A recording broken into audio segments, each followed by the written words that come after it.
எந்நேரமும் செல்போனும் கையுமாக இருக்கிற ஒரு இளைஞரிடம் சிலப்பதிகாரத்தை பற்றி எழுதச் சொன்னார்கள். அவன் எழுதினான், 2 சிம் கார்டு போட்ட செல்போன் தான் கோவலன்.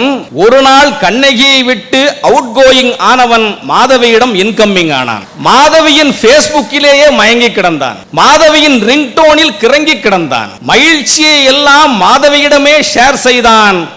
அவள் வீட்டையே பிளே ஸ்டோர் ஆக்கினான். மாதவியின் வாய்ஸ் கேட்டு கோவலன் வைப்ரேஷன் மோடுக்கு போனான். கண்ணகி சைலண்ட் மோடுக்கு போனாள். கான்டாக்ட் சரியில்லை என்று கண்ணகி அனுப்பிய மெசேஜை எல்லாம் டெலிட் செய்தவன் கண்ணகியிடமிருந்து எப்போதும் நாட் ரீச்சபிளிலேயே இருந்தான். இப்படித்தான் கோவலன் வைஃபை மறந்து ஸ்டேட்டஸ் இழந்து செட்டிங்கை மாற்றி செட்டில் ஆனான். மாதவியிடம் ஃப்ரீ டாக் டைமில் பேசிக் கொண்டிருந்தவன் ஒரு நாள் காணல் வரி என்னும் கிராஸ் டாக்கில் மதிமறந்தான். இது தனக்கான அழைப்பா தவறான அழைப்பா என சந்தேகப்பட்டான். பேசி பேசி தீர்ந்தது.